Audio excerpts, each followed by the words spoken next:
গল্পের শুরুতে আমাদের ট্রেন স্টেশনে একজন লোককে দেখানো হয় যার নাম জো। প্রমোশন না পাওয়ায় জো খুব দুঃখিত হয়। জো ডিউটি শেষ করে সরাসরি তার সেলে আসে, যেখানে একটা চিঠি পায়। এখানে জো তার প্রমোশনের জন্য আবেদন করেছিল এবং সেই আবেদন বাতিল করে দেওয়া হয় এবং তার জায়গায় তার এক বন্ধু ডেভিডকে প্রমোশন দেওয়া হয়। এখানে ডেভিড জোকে বলে যে আজ রাতের শেষ ট্রেনে তোমাকে ডিউটি করতে হবে। সামনে থেকে জো তাকে বলে যে আমার শিফট তো এইমাত্র শেষ হয়েছে। এখন জোকে না চাইলেও তার কথা মানতে হয়। এরপর জো ট্রেনে সব যাত্রীদের স্বাগত জানায় এবং সব যাত্রীদের টিকিট চেক করতে শুরু করে। তখন টিকিট চেক করতে করতে জো একজন মহিলাকে তার টিকিট চেক করতে বলে, কিন্তু সামনে থেকে সেই মহিলা তাকে বলে যে আমার টিকিট পথে কোথাও হারিয়ে গেছে। এই শুনে জো বলে, আপনার কাছে টিকিট নেই, তাহলে তার জন্য আপনাকে জরিমানা দিতে হবে। এখানে আমরা জানতে পারি যে জোর প্রমোশন এই কারণে গ্রহণ করা হয়নি কারণ জো হৃদয়ের পরিষ্কার ছিল এবং সে ট্রেনে তার যাত্রীদের কাছ থেকে খুব কম জরিমানা নিত। তাই আজ জোকে যাত্রীদের কাছ থেকে পুরো জরিমানা নিতে হয়। এখন যখন জো সব যাত্রীদের কাছ থেকে টিকিট নিয়ে ফেলেছিল, তখন সেখানে এলেন নামের এক মেয়ে সেই ট্রেনে খাবার পরিবেশন করতে আসছিল।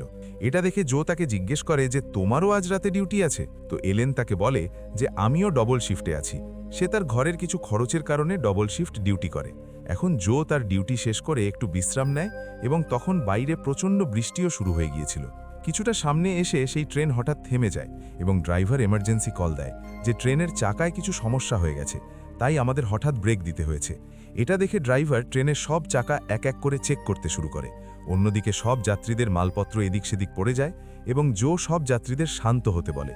জোকে যাত্রীরা বলে যে এত হঠাৎ ট্রেন কিভাবে থেমে গেল।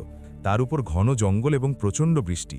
কোনো রকমে জো সব যাত্রীদের শান্ত করায় এবং ট্রেনে একটা বার্তা দেয় যে গার্ড ট্রেন চেক করছে, কিছুক্ষণের মধ্যে ট্রেন এখান থেকে সামনের দিকে চলতে শুরু করবে।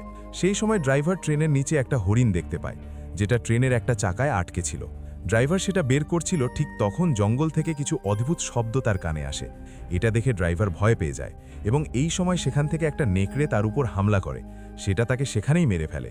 এখন ড্রাইভার ট্রেন থেকে বাইরে গেছে অনেক সময় হয়ে গিয়েছিল, তাই জো এবং এলেন দুজনে ট্রেনের দরজা থেকে বাইরে তাকে জোরে জোরে ডাকতে থাকে, কিন্তু ড্রাইভারের দূর দূর পর্যন্ত কোনো চিহ্ন ছিল না। এটা দেখে জো তৎক্ষণাৎ এমার্জেন্সি কল করে এবং বলে যে আমাদের ট্রেন খারাপ হয়ে গেছে, আমরা একটা জঙ্গলে আটকে গেছি এবং ড্রাইভারও নিখোঁজ। কিন্তু তাদের দুর্ভাগ্য ছিল যে সিগন্যাল না থাকায় কলটা স্টেশনে পৌঁছাতে পারছিল না। তাই জো ট্রেনের সব যাত্রীদের মিথ্যে বলে যে কিছুক্ষণের মধ্যে ট্রেন ঠিক হয়ে যাবে, কিন্তু সেখানে সব যাত্রীদের জোর কথায় সন্দেহ হয়। তাই জোকে না চাইতেও তাদের বলতে হয় যে ড্রাইভার ট্রেন থেকে বাইরে গিয়েছিল, কিন্তু এখনও পর্যন্ত সে ফিরে আসেনি। এটা দেখে সব যাত্রীদের ভয় আরও বেড়ে যেতে থাকে এবং সবাই তার উপর চিৎকার করতে শুরু করে। এই সময় সেখানে একজন যাত্রী অ্যাড্রিয়ান আসে এবং বলে যে একে অপরের সাথে লড়াই করে কোনো লাভ নেই। আমাদের কাছে এই জঙ্গল থেকে বেরোনোর জন্য দুটো রাস্তা আছে, হয় সারা রাত আমরা এই ট্রেনে কাটাবো অথবা আমাদের পায়ে হেঁটে এখান থেকে পরবর্তী স্টেশন পর্যন্ত যেতে হবে। তাই সবাই যাওয়ার জন্য প্রস্তুত হয়ে যায়, কিন্তু জো সবাইকে বারণ করে এবং বলে যে সেফটি রুলস অনুযায়ী সবাইকে ট্রেনের ভিতরেই থাকতে হবে, কারণ যদি কারো কিছু হয়ে যায় তাহলে আমার চাকরি চলে যাবে। কিন্তু সেখানে কেউই তার কথা মানতে রাজি ছিল না, তাই বাধ্য হয়ে জোকে ট্রেনের দরজা খুলতে হয় এবং সব যাত্রীরা এক এক করে সামনের দিকে এগোতে থাকে। সবাই চুপচাপ সামনে এগিয়ে যাচ্ছে, কিন্তু তারা জানতো না যে এখান থেকে তাদের মৃত্যুর যাত্রা শুরু হয়ে গেছে। সামনে এগোতে এগোতে সবাই অদ্ভুত শব্দ শুনতে পায়, কিন্তু সবাই সেদিকে মনোযোগ না দিয়ে সামনে এগোতে থাকে। কিছুটা পথ আসলে সেখানে সব গাছ নড়তে শুরু করে। এটা দেখে তাদের মনে হয় যে সম্ভবত এটা ড্রাইভার হবে, তাই জো এবং এলেন দুজনে সেখানে চেক করতে আসে। ঠিক তখন সেখানে তাদের ড্রাইভারের শরীর কেউ মাঝখান থেকে ছিঁড়ে ফেলেছিল। এটা দেখে দুজনের পায়ের নিচ থেকে মাটি সরে যায় এবং তৎক্ষণাৎ সেখান থেকে পালাতে শুরু করে। কোনো রকমে সবাই সেই ট্রেন পর্যন্ত পৌঁছে যায় এবং সবাই ট্রেনের ভিতরে ঢুকতে থাকে, কিন্তু সেখানে একজন মহিলা সময় মতো পৌঁছাতে পারে না, যার ফলে সেই নেকড়ে তাকে জোরে জোরে উপর নিচে আছড়ে মারে। তবে কোনো রকমে সবাই তাকে ভিতরে টেনে নেয়, যার ফলে তার জীবন বেঁচে যায়। কিন্তু সেই নেকড়ে জেনির উপর এতটাই জোরে হামলা করেছিল যে তার পা খুব খারাপভাবে জখম হয়ে যায়। এখন বেশি রক্ত পড়ার কারণে জেনির অবস্থা আরও খারাপ হতে শুরু করে। যখন স্যাম এবং ম্যাথিউ দুজনে বাইরে দেখছিল, কিন্তু তখন সেই নেকড়ে আবার তাদের উপর আক্রমণ করে। সেই নেকড়ে তার ধারালো থাবা দিয়ে কোনো রকমে ট্রেনে ঢোকার চেষ্টা করে। এটা দেখে জো তৎক্ষণাৎ এমার্জেন্সি কল করে, কিন্তু সামনে থেকে কোনো জবাব আসে না। এই সময় স্যাম আসে এবং জো তাকে বলে যে আমাদের কোনো রকমে ইঞ্জিন স্টার্ট করতে হবে, কিন্তু তখন সে দেখে যে ট্রেনের ফুয়েল লিক হচ্ছে। জো তাকে বলে যে আমাদের কোনো রকমের ট্রেন থেকে বাইরে গিয়ে ফুয়েল লাইন রিপেয়ার করতে হবে। তাই জো সব যাত্রীদের বলে যে ট্রেনের ফুয়েল লিক হচ্ছে, তাই ট্রেন স্টার্ট হচ্ছে না। এটা শুনে সবাই বলে যে যদি ট্রেন ঠিক না হয় তাহলে আমরা সবাই সেই নেকড়ের শিকার হয়ে যাব। সবাই কথা বলছিল, ঠিক তখন ট্রেনের অন্য কেবিন থেকে কিছু শব্দ আসে। এটা দেখে জো, স্যাম এবং অ্যাড্রিয়ান তিনজনে জানতে চায়। সেই শব্দ একটা টয়লেট থেকে আসছিল। জো ভয়ে ভয়ে টয়লেট খুলতে থাকে এবং যখন জো দরজা খোলে তখন সেখান থেকে একজন লোক বের হয়ে আসে, যার নাম পল। কারণ পল ট্রেনের হঠাৎ ধাক্কায় টয়লেটে অজ্ঞান হয়ে গিয়েছিল। এটা দেখে সবাই একটু শান্ত হয়। সব যাত্রীরা শান্তিতে বসেছিল। ঠিক তখন একটা দরজা জোরে জোরে নড়তে শুরু করে এবং ট্রেনে সব লাইট অন অফ হতে থাকে। এই সময় নিনার ফোনে কারো কল আসে। সেই কল ছিল নিনার মায়ের। সবাই তাকে বলে যে এই জায়গার ঠিকানা বলো, কিন্তু নিনা ভয়ে ঠিকমতো বলতে পারে না। তখন সেই নেকড়ে সেখানে একটা জানালা দিয়ে নিনার উপর হামলা করে এবং তাকে টেনে বাইরে নিয়ে যায়। ফলে নেকড়েটা সেখানেই মেরে ফেলে। এই দেখে সব যাত্রীরা আরও ভয় পেয়ে যায়, কারণ এখন সেই নেকড়ে এক এক করে সবাইকে মেরে ফেলবে। এটা দেখে ট্রেনে থাকা জেড নামের একজন লোক সবাইকে বলে, যদি আমরা এভাবে হাতের ওপর হাত রেখে বসে থাকি তাহলে সেই নেকড়ে আমাদের সবাইকে মেরে ফেলবে। জেড বলে, এই ট্রেনে কোনো অস্ত্র আছে? ভাগ্যক্রমে খুঁজলে তাদের সেই ট্রেনে অনেক অস্ত্র পাওয়া যায়, যেসব দিয়ে সবাই সব জানালা এবং দরজা শক্ত করে বন্ধ করতে থাকে। এখন রাতে সবাই শান্তিতে বসে আছে, ঠিক তখন সেখানে জেনির বমি হয় এবং সেই বমির সাথে তার সব দাঁতও পড়তে শুরু করে। এই সময় সেখানে আবার ট্রেনের দরজা নড়তে শুরু করে। সেই ভয়ঙ্কর নেকড়ে ট্রেনের সব দরজা ভেঙে ভিতরে ঢুকতে থাকে।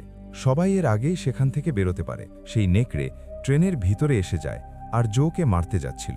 ঠিক তখন এলেন তাকে একটা ছুরি দিয়ে মারে, ফলে সে যাত্রায় জোর জীবন বেঁচে যায়।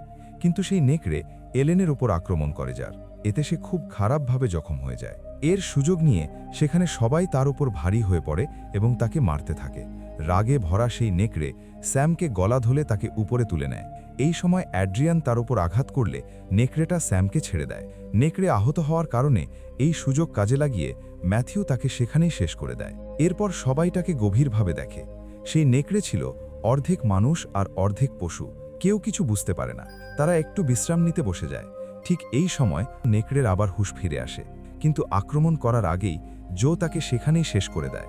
এখন যত সময় কাটছিল, জেনিও নেকড়েতে পরিণত হচ্ছিল, কারণ সেই নেকড়ের কামড়ের ফলে সেও এখন অর্ধেক মানুষ এবং অর্ধেক নেকড়ে হয়ে গিয়েছিল। এটা দেখে অ্যাড্রিয়ান বলে, যদি আমরা জেনিকে না মারি তাহলে সে আমাদের মেরে ফেলবে। তাই অ্যাড্রিয়ান জেনিকে মারতে যাচ্ছিল, ঠিক তখন সবাই তাকে বাধা দেয়। জো যখন অ্যাড্রিয়ান এবং জেনি দুজনকেই বেঁধে রাখে। এখন ট্রেনের ফুয়েল লিকেজ বন্ধ করার জন্য স্যাম বাইরে যাওয়ার জন্য প্রস্তুত হয়। তখন ম্যাথিউ বলে যে আমিও তোমার সাথে বাইরে যাব।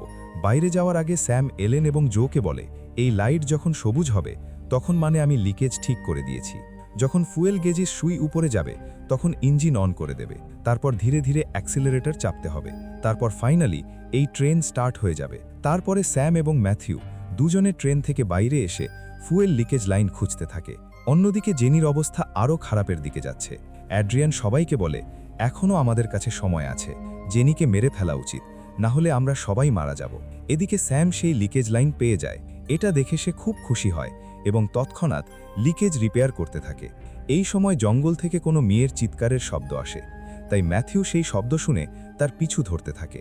পিছন থেকে স্যাম তাকে বলতে থাকে যে জঙ্গলে যেও না, কিন্তু ম্যাথিউ তার কথা শোনেনি। সে ঘন জঙ্গলে ঢুকে যায়। কিছুটা সামনে এসে সে জঙ্গলে একটা গাছের ওপর দেখে সেখানে নিনাকে সেই নেকড়েরা খাচ্ছিল। এটা দেখে তার পায়ের নিচ থেকে মাটি সরে যায় এবং সে সেখান থেকে পালাতে থাকে। কিন্তু পিছন থেকে সেই সব নেকড়েরাও তার কাছে এসে যায় আর সেখানেই মেরে ফেলে। অন্যদিকে স্যামও লিকেজ রিপেয়ার করে দিলে ট্রেনের ভিতরে সবুজ লাইট অন হয়ে যায়। এরপর ট্রেনের ইঞ্জিন স্টার্ট হয়ে যায়। কিন্তু জো স্যামের আসার অপেক্ষা করছিল। এই সময় সমস্ত নেকড়েরা ট্রেনের কাছে এসে যায় এবং স্যামকে দেখতে থাকে। কিন্তু স্যাম সেখানে ছিল না, কারণ স্যাম আগেই ট্রেনে ঝুলে উপরে লুকিয়ে পড়ে। সেই নেকড়েরা সেখান থেকে চলে যায়। এদিকে জো ট্রেনের হেডলাইট অন করে তো সেই নেকড়েরা ট্রেনের সামনে দাঁড়িয়েছিল। এটা দেখে তারা দুজন খুব ভয় পেয়ে যায়। তাই এলেন না চাইতেও তৎক্ষণাৎ ট্রেন স্টার্ট করে দেয়। তখন ট্রেন চলার কারণে স্যাম ট্রেনকে নিচে শক্ত করে ধরে রাখে। অন্যদিকে জেনিও পুরোপুরি নেকড়ের মতো হয়ে গিয়েছিল। সে ওখানে সবার ওপর আক্রমণ করে। কিন্তু এই সময় ট্রেনের দরজার কাছে সেই নেকড়েরা কেটের উপর আক্রমণ করে। কিন্তু অ্যাড্রিয়ান তাকে বাঁচানোর বদলে তাকে ট্রেন থেকে বাইরে ধাক্কা দিয়ে দেয়, যার ফলে কেট নিচে পড়ে যায়। কেট ট্রেন যেতে দেখে চিৎকার করে, কিন্তু ট্রেন তার হাত থেকে বেরিয়ে গিয়েছিল। এই সময় সেই সব নেকড়েরা তার উপর আক্রমণ করে, সেখানেই তাকে মেরে ফেলে। অন্যদিকে জেনি তার নিজের স্বামী জেডকে কামড়ে মেরে ফেলে। এদিকে ট্রেনের নিচে স্যামও তার সাহস হারিয়ে ফেলে এবং ট্রেনের ফুয়েল পাইপ আবার লিক করতে থাকে, যার ফলে ট্রেন আবার বন্ধ হয়ে যায়। এটা দেখে জো খুব রাগ হয়। এখানে জেনি অ্যাড্রিয়ানকে মারতে যাচ্ছিল, ঠিক তখন সেখানে জো এবং এলেন এসে তাকে মেরে ফেলে। এই সময় বাকি সব নেকড়েরাও ট্রেনের ভিতরে ঢুকে যায়, কিন্তু জো দুটো কেবিনের দরজা বন্ধ করে দেয়। জো বাইরে বের হওয়ার জন্য ট্রেনের দরজা খুলছিল, তখন অ্যাড্রিয়ান জোয়ের মাথায় আঘাত করে তাকে নিচে ফেলে দেয়, কারণ অ্যাড্রিয়ান চাইছিল যে দুজনকে নেকড়েদের হাতে দিয়ে নিজে এখান থেকে পালিয়ে যেতে পারে। কিন্তু এই সময় এলেন অ্যাড্রিয়ানের ওপর আক্রমণ করলে সে পড়ে যায়, কিন্তু অ্যাড্রিয়ান কোনো রকমে ট্রেনের দরজা খুলে নিজে পালিয়ে যায়, যার ফলে জো আর এলেন দুজনে ট্রেনের ভিতরে আটকে পড়ে। এর সুযোগ নিয়ে সেই নেকড়েরা দুদিক থেকে এসে তাদের ওপর আক্রমণ করতে যাচ্ছিল। ঠিক তখন সেখানে স্যাম এসে সেই সব নেকড়েদের ওপর আগুন ছুড়ে দেয়, আর তৎক্ষণাৎ একটা রড জোকে দিয়ে বলে যে তাড়াতাড়ি দরজা খোল। কোনো রকমে জো আর এলেন দুজনে ট্রেন থেকে বাইরে বেরিয়ে আসে, কিন্তু সেই নেকড়েরা স্যামকে ধরে ফেলে।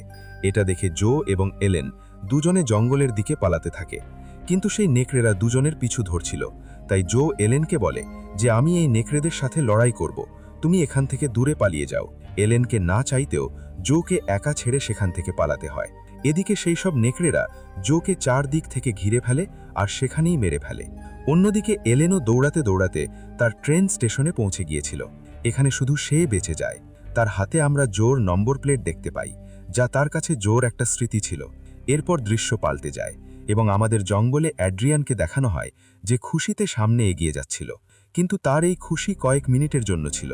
তখন সেখানে অনেক নেকড়ে তাকে ঘিরে ফেলে, যাদের মধ্যে জোও ছিল, যে এখন নেকড়ে হয়ে গিয়েছিল। তাকে সেখানেই মেরে ফেলে, আর এই মুভি এখানেই শেষ হয়ে যায়। কেমন লাগলো আজকের মুভি? লাইক কমেন্ট করে জানিয়ে দিন।